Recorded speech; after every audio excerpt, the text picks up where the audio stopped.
Bonjour, on se présente, moi Daphné Fortin et ma collègue Claudia Roy. Nous sommes toutes les deux des étudiantes en santé animale de deuxième année du Cégep de la Pocatière.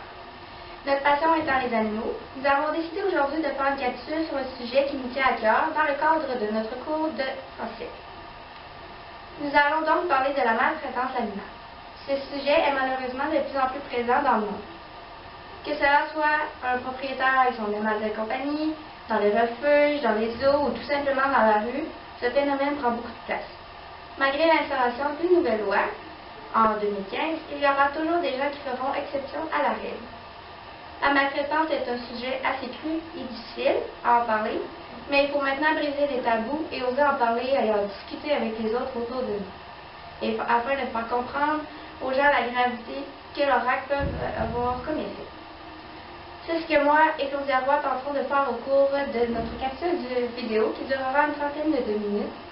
Dans notre capsule, il sera alors question de clarifier c'est quoi le phénomène de la maltraitance, la loi qui a été instaurée, les statistiques, les solutions possibles et plusieurs autres encore. Pour commencer, nous croyons qu'il serait pertinent de clarifier c'est quoi la maltraitance. Selon le Code criminel du Canada, un animal est négligé ou souffre de cruauté animale lorsqu'il n'a pas accès à de la bonne eau, à de la nourriture, à un abri confortable, fait à des preuves de blessures ou de coups portés à l'animal, s'il souffre de maladie et que le propriétaire néglige cette souffrance ou tout simplement vit son animal dans la voiture à une température qui est non appropriée pour lui. Plusieurs pensent que d'oublier son animal de compagnie est un oubli et non un acte de négligence, mais pourtant ça n'est rien. De plus, certaines compagnies exercent également de la maltraitance envers les animaux, dont celle des cosmétiques qui testent leurs produits sur ceux-ci. Également, l'industrie du textile qui prend place à ce phénomène lorsqu'il est question de la fourrure prise pour mettre sur des manteaux ou tout autre vêtement.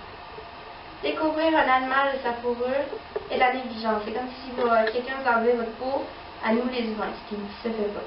Aucun animal n'a demandé à être traité ainsi et il mérite tout l'amour dont le propriétaire est engagé à lui donner. Par la suite, il n'y a pas si longtemps de ça, le gouvernement a pris des démarches afin de contrer ce phénomène qui prend de l'ampleur. Le Code pénal punit maintenant ceux exerçant la cruauté ou de la négligence à un animal sous peine d'emprisonnement pouvant aller jusqu'à 2 ans, ainsi qu'une amende de 30 000 €. Ceux faisant des expériences sur les animaux sont promis à une peine égale à la précédente, mais avec une amende de 450 €. Ceux étant reconnus coupables de négligence, nourriture, l'abreuvage ou ne pas prodiguer les soins, se vaut une amende de 750 €.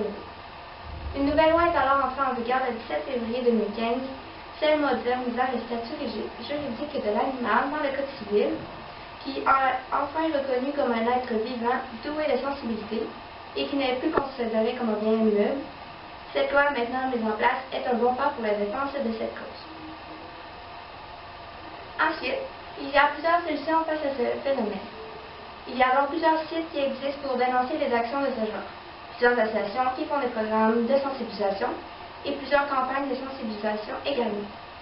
Et donc, rapide et facile pour quelqu'un d'avertir quelqu'un ou tout simplement de sensibiliser les autres. Par contre, ce n'est pas tout le monde qui est au courant de l'existence de ce site.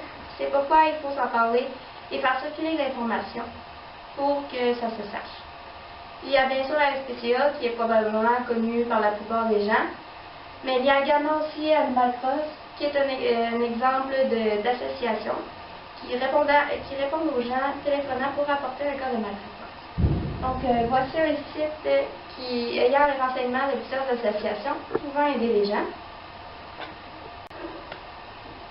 Donc, sur ce site, on voit qu'il y a beaucoup d'associations ayant les coordonnées, les adresses et toutes les informations requises si vous êtes témoin de maltraitance ou si vous voulez avoir de plus en plus d'informations, vous pouvez les contacter. Par la suite, savons-nous réellement ce qui se produit dans les abattoirs avant de recevoir la grillade que le boucher nous a préparée dans notre assiette? Non, car si toutes les atrocités étaient révélées au grand jour, la plupart d'entre nous seraient probablement végétariens.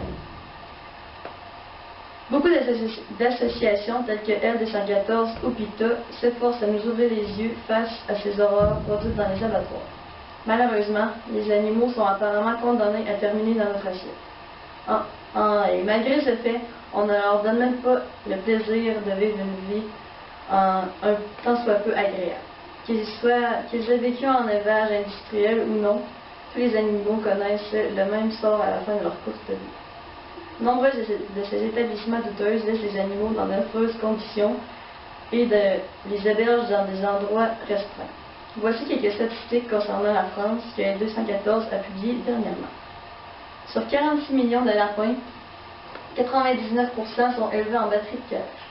Ce mode d'élevage est intensif et permet l'exploitation des animaux. Entre autres, ces cages sont en métal et sont disposées sur un étage ou bien superposées sur 2 ou 3. Sur 25 millions de cochons, 95% sont élevés en caille en bâtiment. Okay. Sur 800 millions de poulets, pour la chair, 83% d'entre eux ne verront jamais le jour. Sur 47 millions de poules pondeuses, 68% vivent en batterie de cage. Également, en plus de vivre dans un enfer, les animaux doivent subir avant tout le transport avant d'arriver à la destination ultime.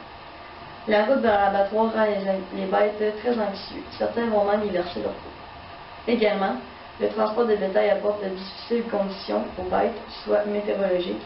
La chaleur, le soleil, le froid, le vent est un manque évident d'aération, causant une température excessive dans le convoi. Le manque de nourriture et d'eau amène les animaux à la déshydratation et à l'épuisement. Être continuellement debout pendant des heures.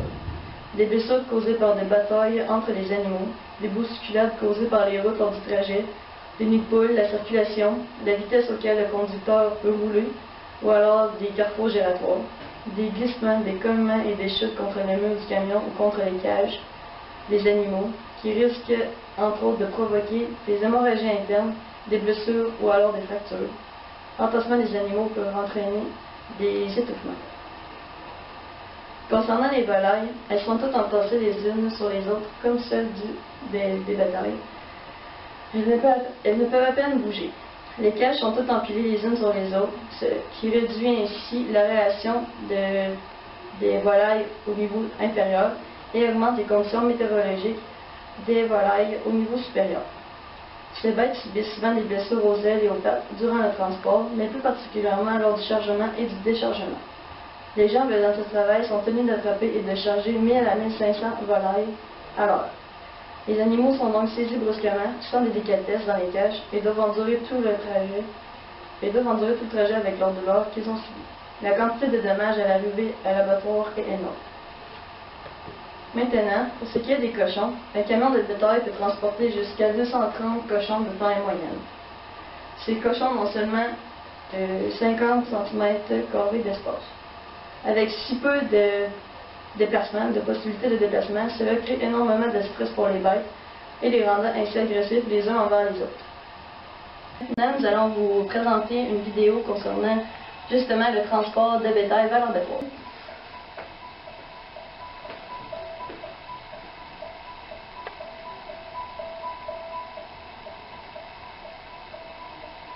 En 2015, plus de 80 000 animaux français ont été exportés vivants en Turquie pour y être engraissés ou abattus.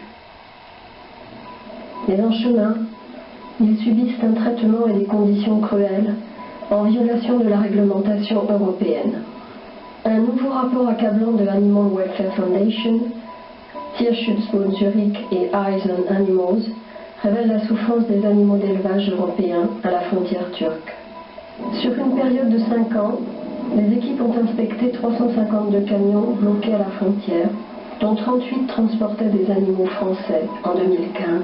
89% de ces camions étaient en infraction à la réglementation européenne.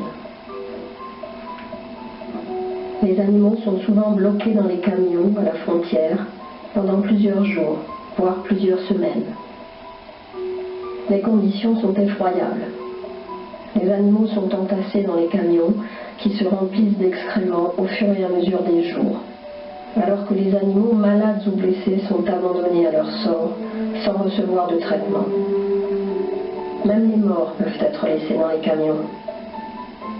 Dans ces conditions sordides, les animaux cherchant désespérément de la nourriture, sont forcés de manger leurs propres excréments. Bloqués à la frontière, la température peut être extrêmement élevée.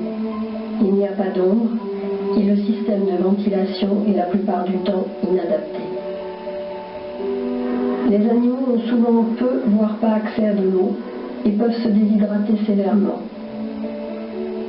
Les abreuvoirs intégrés deviennent complètement souillés et inutilisables. Les camions ne sont pas conçus pour pouvoir facilement donner de l'eau propre aux animaux. Comme si cela n'était pas suffisant, les animaux les plus vulnérables, malades ou blessés, subissent parfois le traitement brutal des employés. Ils sont frappés, traînés, on leur tord violemment la queue pour les faire avancer.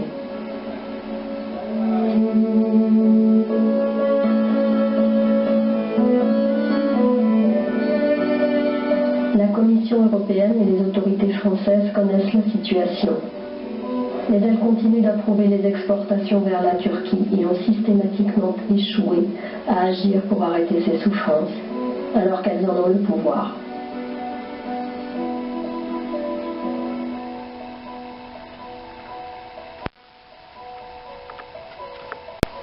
L214 a mentionné que dans certains abattoirs, des animaux sont abattus sans étourdissement. Il rapporte que dans un des plus grands abattoirs en France, de moutons, les bêtes sont égorgées à vif avec des manipulations ratées. Les animaux se débattent dans un bain de sang alors que d'autres sont suspendus à des chaînes, encore conscients de toute douleur qu'ils ont subie. Des milliers de moutons morts dans ce genre d'atrocité. Certes, il s'agit d'un abattoir pour moutons, cependant les cochons, les vaches, les volailles, tous n'ont pas une mort sans douleur. Maintenant aux animaux de zoo.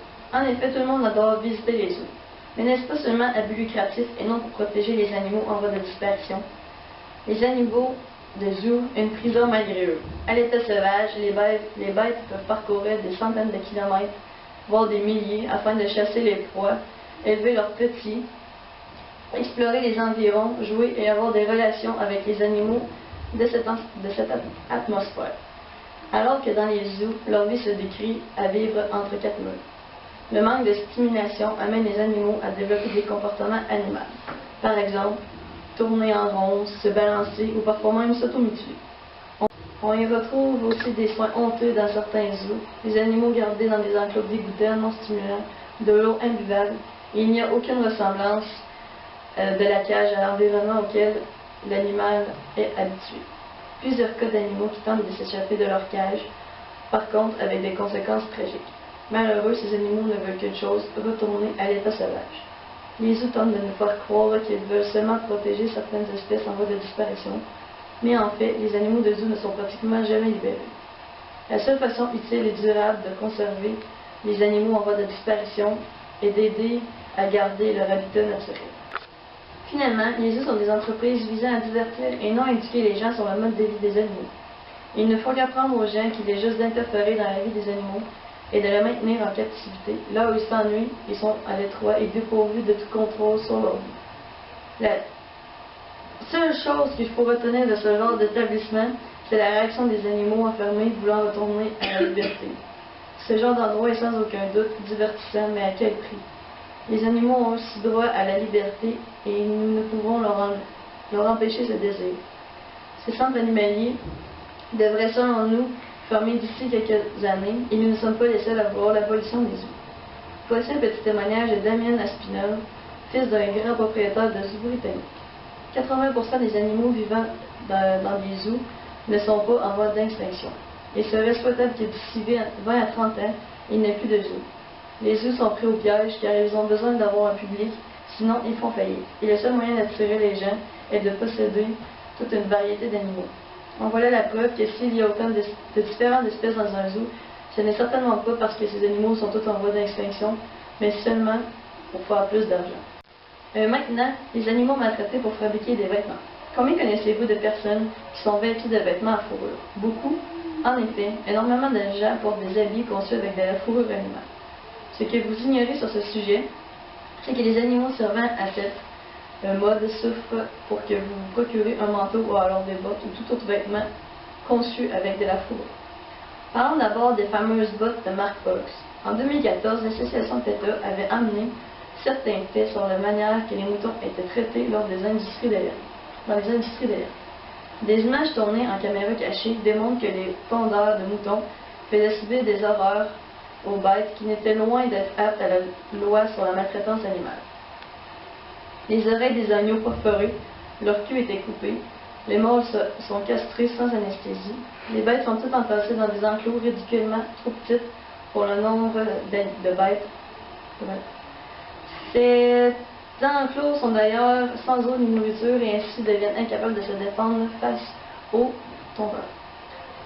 Lorsque les animaux sont en panique, les animaux piétinent sur leur tête et leur cou. Lors de la tonte, les tondeurs donnent des coups de pied aux animaux en plus de les jeter par-dessus les barrières lorsqu'ils ont fini avec eux, et malgré cela, ils n'ont aucune délicatesse lors de la tonte, ainsi ils les blessent en arrachant certains morceaux de fourrure.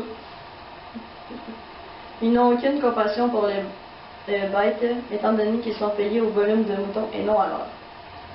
Et on sait que le monde vit pour l'argent et non pour le bien-être animal. Le port des bottes Hugs est une honte. Une autre honte, côté vestimentaire, Canada Goose. On croit tous que c'est super mignon avoir un manteau à fourrure. C'est chaud et réconfortant. Nous déjà demandé d'où venait ce poil si doux. Oui, nous savons en effet qu'il est pris des coyotes, mais justement, il est là le problème. Les coyotes sont sauvagement tués, simplement pour leur fourrure et un geste dégradant pour toute l'espèce humaine.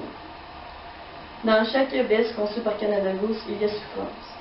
Ces bêtes peuvent souffrir des jours d'hémorragie et de déshydratation, d'engelures et d'attaques de prédateurs. Les animaux qui réussissent à survivre au trapage et aux conditions météorologiques sont souvent étranglés, abattus, écrasés au sol et battus à mort lorsque le trappeur revient voir sa proie. De plus, ces manteaux dits idéaux dans le grand froid sont garnis de duvets des canards et des oies, qui eux aussi souffrent tout autant. Les volailles sont tuées pour leurs plumes et viandes. Certains sont même égorgés alors qu'ils sont toujours conscients et qu'ils ressentent encore la douleur. PETA États-Unis et PETA Asie se sont rendus en Chine, là où il y a les plus grands élevages d'oies. Ils ont révélé avoir observé des employés arracher les plumes des oies, laissant ainsi des plaies ouvertes et sanglantes. Beaucoup d'entre eux se débattaient et ils laissaient entendre la détresse dans leur hurlement, alors que d'autres restaient sur place, figés à ce qui les attendait. En 2012, PETA va publier une vidéo montrant que ces travailleurs utilisent une méthode plumage à vif. Le plumage à vif consiste à éplumer les oies pendant qu'elles sont encore conscientes. Beaucoup de consommateurs perdent confiance face aux entreprises des oies. Ils augmentent donc des standards internationaux prétendant que maintenant ils garantissaient un plumage responsable. Cependant, lorsque des observateurs pénètrent dans les élevages, ils voient bien la cruauté effectuée. Les employeurs se tiennent sur leurs ailes et leurs nuques pour éviter qu'ils s'échappent lors du plumage à vif. Une fois déplumés, les oies hurlent en courant retrouver leurs congénères. De nombreux oies en subir ce sort plus d'une fois. En plus, les élevages laissent les volailles agoniser lentement de leurs blessures. Les oiseaux morts pourrissent dans des enclos ou des bassins, tout entassés à l'extérieur comme des déchets. Tout cela simplement pour des vêtements ou quoi que ce soit que l'humain a ce qu'on dit besoin. Ce sont d'acheter ces horreurs et ainsi ils arrêteront de tuer pour de l'argent. Maintenant, dans une belle vidéo.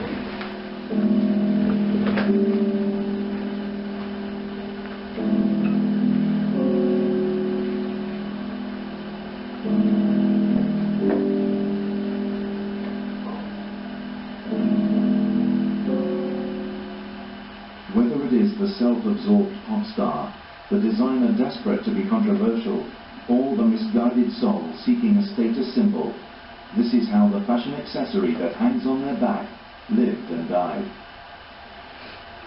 Finland is one of the largest fur-producing countries in the world, and the biggest global producer of fox pelts. The fur industry claims welfare is high here, and the Finnish Fur Breeders Association boasts all fur animals in Finland are bred in a manner honouring their well-being. This video looks inside over 30 Finnish fur farms and tells a very different story. For an industry of such wealth, peddling opulence around the world, the squalor and desperate lives of the animals being reared for their skins are a stark contrast.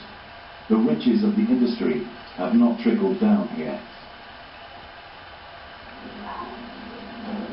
These are wild animals being intensively reared in factory farms.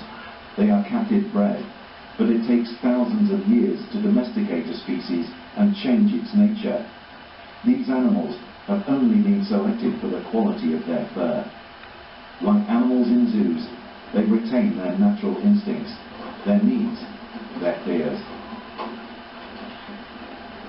Foxes and mink are naturally shy, secretive animals with large territories who instinctively avoid human contact.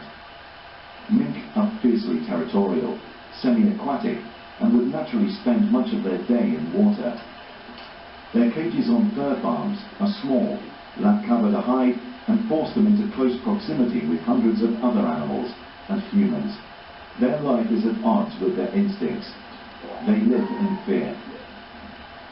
A fox who might travel for miles in a day is kept in a tiny cage. Can you really convince yourself this animal does not long to be free? The floors of the cages are a harsh wire mesh. This allows excrement to fall through and pile up beneath the cages. The fur stays unsoiled, ready for market, while the foxes and mink stand uncomfortably, surrounded by the sight, sound, and stench of thousands of others in the same distress. Claws become overgrown, limbs deformed, and damaged cages leave bloody, open wounds. What kind of world have these tiny fox cubs been born into? Barely able to walk across the gaping holes in the cage, huddled together for comfort and warmth, their tiny legs falling through the floor. Some will lie dead on the cage floor within weeks.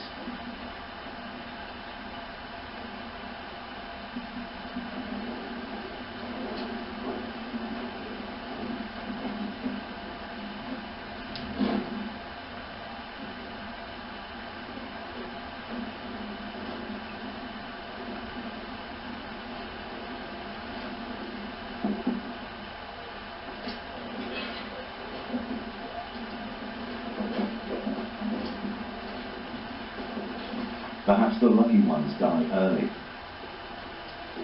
These animals have been left with bloody stumps where their tails once were, likely the result of fighting in the confined space with nowhere to hide. These have their vision blurred by weeping, infected and injured eyes. Some may have even lost their eyes.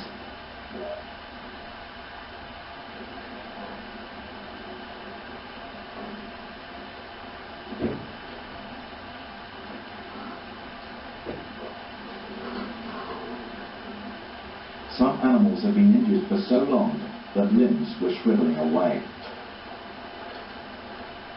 This poor male fox was filmed on 3 separate occasions, his condition deteriorating over a period of more than 3 months. A severe disorder has caused his head to tilt awkwardly to one side. His eyes and mouth are both affected. His claws are overgrown and an ear has withered.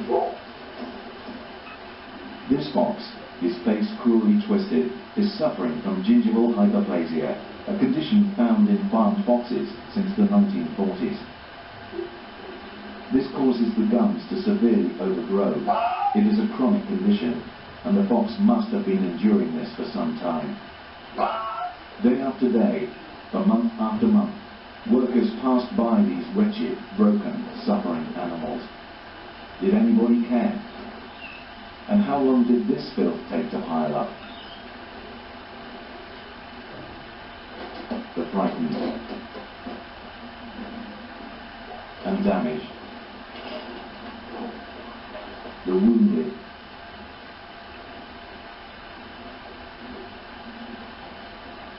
and dying.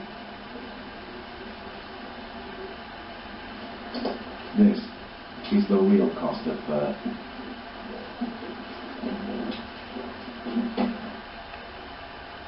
After a few months, those that survive will be gassed or electrocuted, then skinned. Their broken bodies discarded, their skins repackaged and marketed as glamour. the circumstances of the industry, the pressures for profit, the wild nature of these animals and their high intelligence, emotional and psychological needs, it is simply not possible for the intensive fur industry to care for these animals humanely. Fur will always mean suffering. Little wonder several countries either have or are in the process of banning fur farming. When the Finnish Fur Breeders Association claim all fur animals in Finland are bred in a manner honouring their well-being, what do you think now?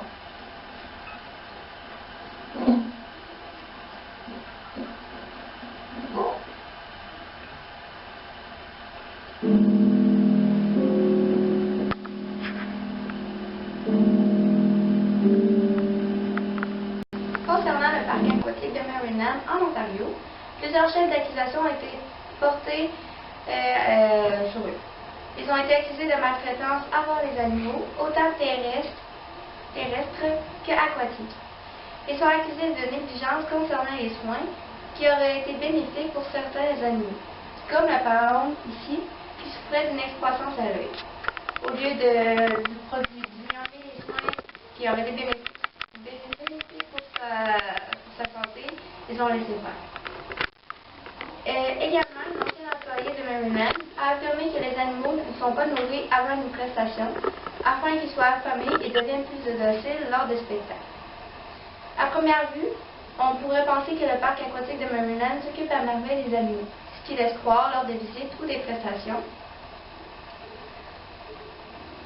Par contre, ils ont plusieurs accusations concernant les gestes de maltraitance animale qui leur suivent. Souvent, lorsque l'on va au zoo, au cirque, dans un aquarium ou toute autre attraction comportant des animaux, on croit qu'ils sont très bien là, que les gens s'occupent bien d'eux et répondent à tous leurs besoins, ce qui est le cas de ces quelques attractions. Par contre, ce n'est pas le cas pour toutes. Certaines compagnies veulent seulement récolter l'argent grâce aux animaux, sans se soucier de leur bien-être. En voyant toutes les atrocités que subissent ces animaux, c'est là qu'on comprend où est rendu notre monde. En regardant certaines vidéos et plusieurs articles, la situation que Paul Farmer a dit n'est plus que réelle. L'idée que certaines vies valent moins que d'autres est la racine de tout ce qui va mal dans ce monde. En plus d'enlever la vie à tous ces animaux, on empêche même à plusieurs de complètement vivre. Tués de façon atroce dans de sales conditions, aucun animal ne mérite de mourir ainsi et aucun animal ne mérite la maltraitance. Pour finir, la maltraitance animale est un sujet assez difficile, mais qui se doit d'être défendu sur nous. Cette cause doit être entendue par tous et bien sûr être comprise afin de stopper tout ce phénomène qui est tout simplement horrible et dégoûtant. Ils ont droit à une qualité de vie exemplaire, eux aussi, et à la liberté qu'ils se doivent d'avoir. Les animaux ne sont pas apparus sur Terre dans le but de pouvoir se faire maltraiter comme bon vivant. Bien que oui, la viande de certains animaux est nécessaire aux humains, mais il faut toutefois les respecter et s'occuper d'eux avant que ceux-ci ne deviennent du manger pour nous. Il est également vrai de dire que certains animaux sont sur Terre dans le but de subvenir à certains besoins des humains. Par contre, certains en abusent trop et en profitent au lieu de faire ça convenablement. Il est temps de faire comprendre aux gens qu'il faut agir si on désire le bien-être des animaux. Nous espérons que notre capsule a alors pu vous faire comprendre l'ampleur que ce phénomène prend chaque jour et ainsi de faire réaliser qu'il faut agir tous ensemble pour arrêter ce drame. La maltraitance n'est jamais bien loin et souvent elle est bien incomprise et c'est en agissant tout ensemble qu'il y aura une différence. Merci pour votre écoute.